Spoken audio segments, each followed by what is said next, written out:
لله رب العالمين والصلاة والسلام على سيدنا ومولانا محمد وعلى آله وصحبه وعلى من تبعهم بإحسان إلى يوم الدين أما بعد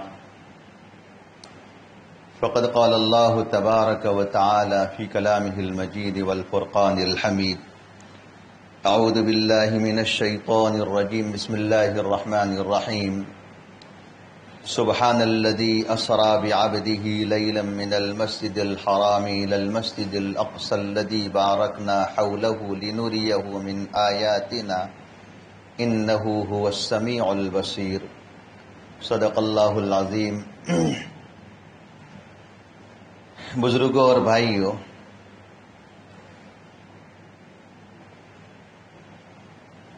اس سے پہلے والی جمعہ میں جو یہاں بیان ہوا تھا تو میں نے آپ کے سامنے رجب کے مبارک مہینے میں نبی اکرم خاتم النبیین صلی اللہ علیہ وسلم کی معراج کے تعلق سے کچھ باتیں آپ کے سامنے ذکر کی تھی. 27 رجب بتائی جاتی ہے معراج کی رات. آپ علیہ الصلوۃ والسلام کی معراج جو ہوئی تھی وہ 27 رجب کو ہوئی تھی. اس لیے 27 رجب کی تاریخ کو یا رجب کے پورے مہینے میں عام طور پر معراج کے تعلق سے اور معراج کے واقعے سے متعلق کچھ باتیں ذکر کی جاتی ہیں، اور صرف یہ واقعہ نہیں ہے بلکہ واقعے کے اندر بہت سے ہدایت کے پہلو موجود ہیں. میں نے آپ کو پہلے والے بیان میں ذکر کیا تھا کہ معراج کا یہ واقعہ صرف واقعہ نہیں ہے، اس واقعے کے اندر ہمارے لیے بہت سے دروس ہے اور بہت سے سبق اور بہت سی ہدایت کی باتیں اندر موجود ہیں.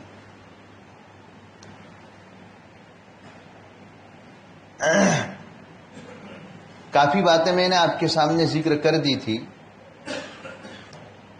معراج کے واقعے سے متعلق ایک بات عام طور پر لوگوں کی طرف سے یہ کہی جاتی ہے، معراج کا انکار کرنے والے لوگ جو ہے، ہم تو مانتے ہیں کہ آپ علیہ الصلوۃ والسلام کی معراج ہوئی تھی اور اسی جسم کے ساتھ ہوئی تھی. آپ علیہ الصلوۃ والسلام اسی جسم کے ساتھ اللہ تبارک و تعالیٰ کی ملاقات کے لیے تشریف لے گئے تھے. لیکن ایک طبقہ ایسا ہے جو معراج کے واقعے کا انکار کرتا ہے. انہوں نے یہ کہا کہ معراج آپ علیہ الصلوۃ والسلام کی جسمانی نہیں ہوئی تھی، وہ تو روحانی معراج ہوئی تھی، خواب میں معراج ہوئی تھی. لیکن ہماری طرف سے بات یہ کہی جاتی ہے کہ اسی جسم کے ساتھ آپ علیہ الصلوۃ والسلام اللہ تبارک و تعالیٰ کی ملاقات کے لیے تشریف لے گئے تھے. اسی جسم کے ساتھ جسمانی معراج ہوئی تھی، روحانی معراج اور خواب کی معراج نہیں تھی، جسمانی معراج ہوئی تھی. ان لوگوں کا بہت بڑا سوال یہ ہے، اعتراض یہ ہے کہ آدمی جب یہاں سے دنیا سے آسمانوں پر جائے گا تو درمیان میں دو طبقے پڑتے ہیں. درمیان میں دو طبقے پڑتے ہیں. ایک طبقہ زمہریر کہلاتا ہے اور دوسرا جو ہے طبقہ ناری کہلاتا ہے. طبقہ زمہریر کے اندر بہت زیادہ ٹھنڈی ہوتی ہے، بہت زیادہ ٹھنڈی ہوتی ہے. اس طبقے سے کوئی آدمی گزرے گا تو گزرنے کے بعد اس کا جسم یہ محفوظ رہے ممکن نہیں ہے، اس کا جسم محفوظ رہے ممکن نہیں ہے. اس طبقے کے اندر اتنی زیادہ ٹھنڈی ہے کہ گزرنے والا عافیت کے ساتھ گزر نہیں سکتا ہے، بلکہ اس کا جسم ٹھٹر جائے گا اور رگوں کے اندر دوڑنے والا خون جو ہے جم جائے گا اور آدمی سالم نہیں رہے گا، زندہ بچ نہیں پائے گا. اور قرۂ ناری، طبقہ ناری، اس کے اندر اتنی زیادہ گرمی ہے کہ اس گرمی کی وجہ سے آدمی جب گزرے گا تو صحیح محفوظ نہیں رہے گا، اس کا جسم یہ جھلس جائے گا، اس کا جسم جل جائے گا، راکھ ہو جائے گا. اس لیے درمیان میں یہ دو طبقے پڑتے ہیں، طبقہ زمہریر جو بہت زیادہ ٹھنڈا طبقہ ہے، اور طبقہ ناری، قرۂ ناری، جس کے اندر بہت زیادہ گرمی ہے اور حرارت ہے، سوزش ہے، آگ ہے. اس لیے ایک طبقے نے یہ کہا کہ آپ علیہ الصلوۃ والسلام کی معراج جسمانی نہیں ہوئی تھی بلکہ معراج روحانی ہوئی تھی اور خواب کے اندر معراج ہوئی تھی۔ ہماری طرف سے اس کا جواب یہ دیا جاتا ہے کہ اللہ تبارک و تعالیٰ نے مہمان بنا کر نبی اکرم صلی اللہ علیہ وسلم کو بلایا تھا، مہمان بنا کر نبی اکرم صلی اللہ علیہ وسلم کو وہاں بلایا تھا اور آپ کی زیارت کے لیے بلایا تھا، تسلی کے لیے بلایا گیا تھا۔ تو ہمارے یہاں دنیا میں قانون ہے کہ جو آدمی جتنا بڑا گیسٹ ہو، جتنا بڑا مہمان بن کر ہمارے یہاں آوے، تو مہمان کے آنے سے پہلے ہم اس کا انتظام کر دیتے ہیں، مہمان کے آنے سے پہلے اس کا انتظام کر دیتے ہیں۔ ہمارے یہاں گھر پر کوئی مہمان آنے والا ہو تو اس کی شائع نشان، اس کی تیاریاں کر لیتے ہیں۔ اگر حکومتی لیول پر اور ملکی لیول پر اگر کوئی مہمان آنے والا ہو تو اس کی شائع نشان تیاریاں کی جاتی ہے، روڈ صاف کر دیے جاتے ہیں، گندگی ہٹا لی جاتی ہے اور دوسری اور بھی تیاریاں کر لی جاتی ہے۔ تو جتنا بڑا آدمی ہو، جتنا بڑا مہمان ہو، اس مہمان کے شائع نشان تیاریاں کی جاتی ہے۔ تو اللہ کے رسول صلی اللہ علیہ وسلم سے بڑا مہمان اللہ تبارک و تعالیٰ کا کون ہو سکتا تھا؟ سب سے بڑے مہمان تھے اللہ کے رسول صلی اللہ علیہ وسلم۔ تو اللہ تبارک و تعالیٰ میزبان تھے اور آپ علیہ الصلوۃ والسلام کی ذات مہمان تھی۔ میزبان نے اپنے مہمان کو بلایا ہے تو اس نے ضرور کوئی انتظام کیا ہوگا، ضرور انتظام کیا ہوگا۔ اتنی بڑی شخصیت جب وہاں جا رہی ہے تو اللہ تبارک و تعالیٰ نے اس کے لیے حفاظت کا سامان بنایا ہوگا، حفاظت کے لیے لباس بنایا ہوگا۔ وہ لباس پہنا کر نبی اکرم صلی اللہ علیہ وسلم کو وہاں پر بلایا گیا۔ ایسا لباس اللہ تبارک و تعالیٰ نے نبی اکرم صلی اللہ علیہ وسلم کے لیے بھیجا ہوگا کہ اس لباس کے پہننے کے بعد آدمی کو ٹھنڈی نہ لگے۔ جیسے کشمیر کے اندر ہم جاتے ہیں اور دوسری جگہوں پر جہاں جاتے ہیں تو ہمارے یہاں کے سویٹر وہاں نہیں چلیں گے، ہمارے یہاں کے فسفسی سویٹر جو ہے نا وہ نہیں چلیں گے وہاں۔ کشمیر کے اندر کشمیر کی شائع نشان، اور اسی طریقے سے یہ دہرادون کے اندر دہرادون کی شائع نشان سویٹر چاہیے، اس کی شائع نشان کمبل چاہیے، اس کی شائع نشان مفلر اور یہ قصیدہ چاہیے۔ یہاں کے سویٹر نہیں چلیں گے۔ تو اللہ تبارک و تعالیٰ نے جب اتنے بڑے مہمان کو وہاں بلایا ہے تو ان کے لیے، اللہ کے رسول صلی اللہ علیہ وسلم کے لیے ایسا لباس بنایا ہوگا کہ اس لباس کے پہننے کے بعد اس ٹھنڈے طبقے سے گزرنا آپ کے لیے آسان ہو جائے۔ اور ایسا لباس بنایا ہوگا اور وہ آپ کو پہنایا ہوگا، اس کو پہنا کر آپ علیہ الصلوۃ والسلام وہاں سے گزرے ہوں گے کہ اس لباس کے پہننے کے بعد آپ کو ٹھنڈی بھی اثر نہ کرے اور اس لباس کو پہننے کے بعد آپ کو گرمی بھی اثر نہ کرے۔ فائر پروف لباس ہوتے ہیں، آج جو آگ لگتی ہے تو فائر پروف لباس ہوتے ہیں، فائر پروف لباس پہن کر آگ کے اندر لوگ کودتے ہیں، اور کچھ لباس ایسے ہوتے ہیں کہ ان لباس کو پہن کر اندر پانی کے اندر ڈبکیاں لگاتے ہیں۔ دنیا کے لوگ ایسا لباس بناتے ہیں کہ پانی کے اندر ڈبکیاں لگانا ان کے لیے آسان ہوتا ہے، ٹھنڈی سے بچاؤ ان کی ممکن ہوتا ہے، اسی طریقے سے آگ کے اندر ان کے لیے کودنا ممکن ہوتا ہے۔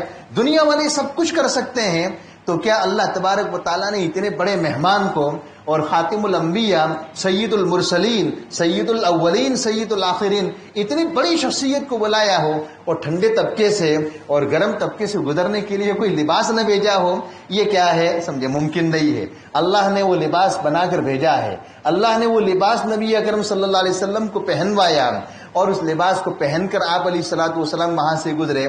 آپ کو ٹھنڈی بھی اثر نہ کر گئی اور نہ تو یہ کیا ہے آگ نے آپ کو اثر کیا۔ آپ علیہ الصلوۃ والسلام آسمانوں پر پہنچے، پہلے آسمان پر پہنچے، دوسرے پر، تیسرے پر، چوتھے پر، پانچویں پر، چھٹے پر، ساتویں پر، یہاں تک کہ عرش اور کرسی پر، اور آپ علیہ الصلوۃ والسلام نے اللہ کے رسول اللہ تبارک و تعالیٰ سے ہم کلامی کی، آپس میں گفتگو ہوئی، نمازوں کا تحفہ دیا گیا۔ جبرائیل امین علیہ الصلوۃ والسلام آپ علیہ الصلوۃ والسلام کو لے کر جنت کے پاس اور جہنم کے پاس آئے، اس کا نظارہ کروایا گیا، اس کا منظر دکھایا گیا۔ روایتوں میں معراج کے واقعے کے اندر جو روایت ہے ان روایت میں آتا ہے کہ آپ علیہ الصلوۃ والسلام نے جہنم کے اندر ایک طبقے کو جلتے ہوئے دیکھا، جہنم کے اندر ایک طبقے کو جلتے ہوئے دیکھا، کچھ لوگوں کو جلتے ہوئے دیکھا۔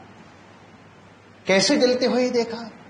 جیسے تندور ہوتا ہے، تندوری روٹی بناتے ہیں نا، سمجھے ویسا، اور اسی طریقے سے بڑے بڑے مٹکے ہوتے ہیں اور ان مٹکوں کے اندر آگ جلائی جاتی ہے، تو اس طریقے سے آگ کے بنے ہوئے تندور تھے، ان تندور کے اندر آگ جل رہی تھی اور کچھ لوگوں کو اس تندور کے اندر آگ کی سزا دی جا رہی تھی، آگ کی سزا دی جا رہی تھی، اور آگ کے شعلے اور آگ کے لپٹ اور آگ کا بھڑکا جو اتنا سخت ہو رہا تھا کہ کبھی آگ کے شعلے اور آگ کی تیزی کی وجہ سے اندر جلنے والے جو مرد اور عورتیں تھیں، وہ جلنے والے مرد اور عورتیں اٹھ کر اوپر آ جاتے تھے، اور پھر آگ تھوڑی جمتی تھی، آگ تھوڑی نیچے ہوتی تھی تو وہ نیچے ہوتے تھے۔ اس طریقے سے بار بار ہو رہا تھا، آگ کا شعلہ اوپر اڑتا تھا تو شعلے کے اوپر اٹھنے کی وجہ سے وہ لوگ بھی تنور سے باہر آ جاتے تھے، اور آگ جب نیچے جاتی تھی تو اس کے بعد وہ لوگ بھی نیچے چلے جاتے تھے۔ بار بار ایسا ہو رہا تھا۔ آپ علیہ الصلوۃ والسلام نے یہ منظر دیکھا تو آپ نے جبرائیل امین علیہ الصلوۃ والسلام سے پوچھا کہ بتائیں یہ کون لوگ ہیں، بتائیں یہ کون لوگ ہیں؟ تو جبرائیل امین علیہ الصلوۃ والسلام نے فرمایا کہ یہ آپ کی امت کے وہ لوگ ہیں کہ جو دنیا میں زنا کرتے تھے اور زنا کرواتے تھے۔ یہ آپ کی امت کے وہ مرد ہیں جو زنا کرتے تھے، اور آپ کی امت کی وہ عورتیں ہیں جو زنا کرواتی تھی۔ ایسا سخت عذاب ان کو دیا جا رہا تھا۔ آج امت کے اندر زنا ایک عام چیز بن گئی ہے۔ زنا سے لوگوں کا پیچھا چھوڑانا دشوار ہو گیا ہے۔ ایک حدیث کے اندر اللہ کے رسول صلی اللہ علیہ وسلم ارشاد فرماتے ہیں کہ آنکھیں بھی زنا کرتی ہیں، ہاتھ بھی زنا کرتے ہیں، پاؤں بھی زنا کرتے ہیں، کان بھی زنا کرتے ہیں، جسم کا ہر عضو زنا کرتا ہے۔ آنکھوں کا زنا کیا ہے؟ آنکھوں کا زنا غلط اور نامحرم چیز کو دیکھنا، نامحرم عورت کو دیکھنا آنکھ کا زنا ہے۔ ہاتھ کا زنا کیا ہے؟ نامحرم عورت کو چھونا۔ پاؤں کا زنا کیا ہے؟ نامحرم عورت کی طرف غلط کام کے لیے بڑھنا، یہ پاؤں کا زنا ہے۔ جسم کا ہر عضو زنا کرتا ہے۔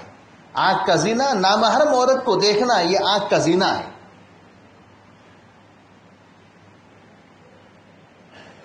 پاؤں کا زنا نامحرم عورت کی طرف آگے بڑھنا ہے غلط کام کے لیے۔ ہاتھ کا زنا اس کا چھونا ہے۔ کان کا زنا غلط چیز کو سننا ہے۔ زبان کا زنا غلط چیز کو بولنا ہے۔ امام ابو حنیفہ علیہ الرحمہ، جن کی ہم تقلید کرتے ہیں، بہت بڑے امام گزرے ہیں۔ ایک مرتبہ کوفہ کی جامع مسجد کے اندر بیٹھے ہوئے تھے، کوفہ کی جامع مسجد کے اندر بیٹھے ہوئے تھے، اور ایک شخص وضو کر رہا تھا۔ آدمی جب وضو کرتا ہے نا تو حدیث کے اندر آتا ہے کہ وضو کی برکت سے جو عضو دھوتا ہے تو پانی کے غسالے کے ساتھ، پانی کے دھون کے ساتھ گناہ بھی جڑ جاتے ہیں۔ ہاتھ دھوتا ہے تو ہاتھ کی لائن سے جو گناہ ہوا ہے تو وہ گناہ جڑ جاتے ہیں۔ جب آدمی کلی کرتا ہے تو زبان کی لائن اور منہ کی لائن سے جو گناہ ہوا ہے وہ جڑ جاتے ہیں۔ پاؤں دھوتا ہے تو پاؤں کی لائن سے جو گناہ ہوئے ہیں وہ جڑ جاتے ہیں۔ سر کا مسح کرتا ہے تو مسح کی وجہ سے دماغ میں جو غلط سوچا ہے وہ گناہ جڑ جاتے ہیں۔ حدیث کے اندر آتا ہے کہ آدمی جب وضو کرتا ہے تو ہاتھ دھوتا ہے، ہاتھ کی لائن سے گناہ ہے وہ جڑ جاتے ہیں۔ ہر عضو کی دھونے کے بعد وہ گناہ جڑتے ہیں۔ ایک شخص کو دیکھا کہ وہ وضو کر رہا ہے، وضو کے دوران امام ابو حنیفہ علیہ الرحمہ نے اس کے وضو کے غسالے سے والدین کی نافرمانی کا گناہ جڑتے ہوئے دیکھا۔ ماں باپ کی نافرمانی کر رہا تھا، وہ گناہ جڑتے ہوئے دیکھا۔ آپ نے اس کو بلایا اور کہا کہ تب یا اخی الکریم ان حقوق الوالدین، کہ میرے بھائی، میرے پیارے بھائی، والدین کی نافرمانی سے اپنے آپ کو بچاؤ۔ والدین کی نافرمانی کا گناہ جڑتے ہوئے دیکھا تھا۔ اس کے بعد ایک دوسرا شخص آیا اور دوسرے شخص سے گناہ جڑتا ہوا دیکھا، شراب پینے کا، شراب پینے کے گناہ جڑ رہا تھا۔ آپ نے اس کو بلایا اور کہا کہ یہ اے میرے پیارے بھائی، تم شراب پینے سے توبہ کر لو۔ ایک تیسرا آدمی آیا اور اس سے گناہ جڑ رہا تھا، کس کا؟ زنا کا گناہ۔ تو آپ نے اس کو بلایا اور فرمایا کہ زنا سے توبہ کر لو، آئندہ سے ایسا کام نہ کیا کرو۔ آج امت کا ایک طبقہ ایسے گناہ کے اندر مبتلا ہے، ہمیں اپنے آپ کو سنبھالنے کی ضرورت ہے، ہمیں اپنے اولاد کی بھی سمجھے نگرانی رکھنے کی ضرورت ہے۔ ہماری اولاد کہاں جا رہی ہے، کس کے ساتھ دوستیاں رکھتی ہے، کس کے ساتھ تعلقات ہے، کس کے ساتھ ان کا اٹھنا بیٹھنا ہے۔ ہمیں سمجھے خود اپنے ذات کی بھی نگرانی کرنے کی ضرورت ہے، اپنے اولاد کی طرف، اپنے اولاد کے اوپر بھی نظر رکھنے کی ضرورت ہے۔ تو میں تو عرض کر رہا تھا کہ زنا کرنے والوں کو آپ علیہ الصلوۃ والسلام نے اس طریقے سے دیکھا۔ ایک دوسرا شخص دیکھا کہ خون کی نہر ہے، خون کی نہر کے اندر ایک شخص درمیان میں ہے اور نکلنے کی کوشش کر رہا ہے، نکل کر بالکل کنارے پر آ رہا ہے۔ ایک دوسرا شخص وہاں پر کھڑا ہوا ہے اور وہ پتھر زور سے مارتا ہے، اس کا سر کچل جاتا ہے اور دوبارہ اس کو اس نہر کے اندر بھیج دیتا ہے۔ پھر وہ نکلنے کی کوشش کرتا ہے، یہ پتھر مارتا ہے، دوبارہ پتھر مار کر اس کو بھیج دیتا ہے۔ اس طریقے سے بار بار ہو رہا ہے، بار بار ہو رہا ہے۔ تو آپ علیہ الصلوۃ والسلام نے جبرائیل امین علیہ الصلوۃ والسلام سے پوچھا کہ اے جبرائیل، یہ کون شخص ہے؟ تو جبرائیل امین علیہ الصلوۃ والسلام نے فرمایا کہ یہ آپ کی امت کا وہ شخص ہے جو دنیا کے اندر سود کھاتا تھا اور سودی کاروبار کرتا تھا۔ سود کھانے والا جو ہے نا، جب آخرت میں سزائیں ملتی ہے تو جیسا جرم کیا ہے، جیسا گناہ کیا ہے، اسی کے مطابق اس کو سزا ملتی ہے، اسی کے مطابق سزا ملتی ہے۔ سود کھانے والا، سودی کاروبار کرنے والا لوگوں کی گاڑی پسینے کی اور لوگوں کی گاڑی پسینے کی کمائی چوستا ہے، لوگوں کا خون چوستا ہے۔ قرض کے طور پر دیے ہیں 25,000 روپیے اور 6 مہینے کے بعد جب لینے کے لیے جاتا ہے تو کہتا ہے کہ 30,000 روپیے دو۔ دیے ہیں قرض میں کتنا؟ دیکھو، قرض دینا بہت بڑا ثواب ہے۔ قرض دینا، سودی قرض کی بات نہیں کر رہا ہوں، قرض حسن، اچھا قرض دو۔ اگر آپ کا بھائی پریشان حال ہے، آپ کے خاندان میں، آپ کے طبقے کے اندر، آپ کے پڑوس میں اور آپ کی سوسائٹی میں اگر کوئی آدمی پریشان حال ہے، 6 مہینے کے وعدے پر اگر اس نے آپ سے قرض طلب کیا ہے تو قرض حسن دینا چاہیے اس کو۔ قرض حسن کا مطلب یہ ہے کہ 25,000 کا قرض ہے تو 25,000 واپس لو۔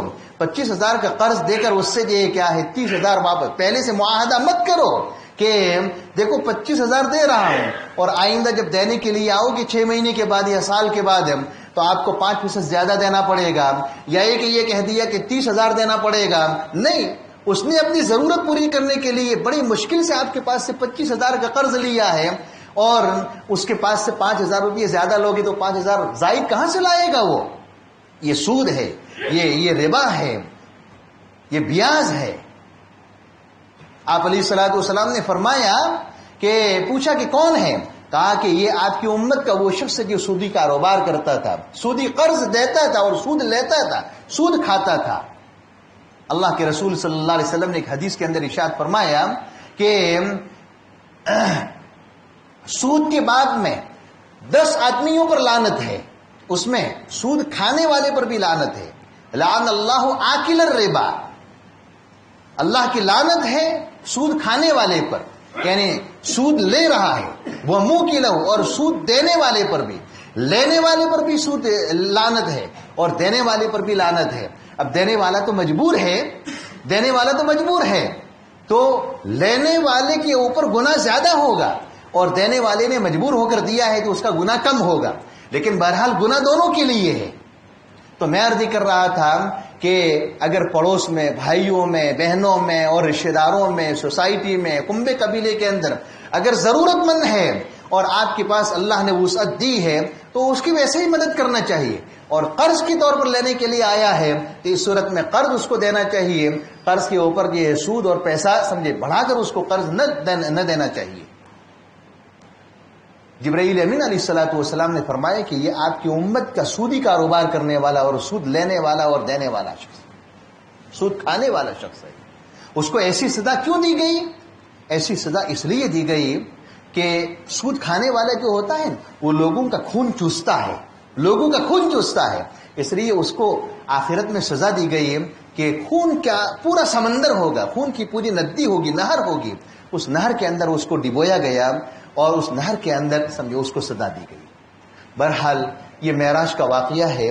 اس معراج کے واقعے کے اندر پچھلی مرتبہ بھی میں نے آپ کے سامنے بہت سے پہلو ذکر کیے تھے، اور یہ سمجھے اس مرتبہ یہ دو باتیں ہیں کہ ہمیں اپنی نگرانی کرنے کی ضرورت ہے، اپنی اولاد کی نگرانی کرنے کی ضرورت ہے.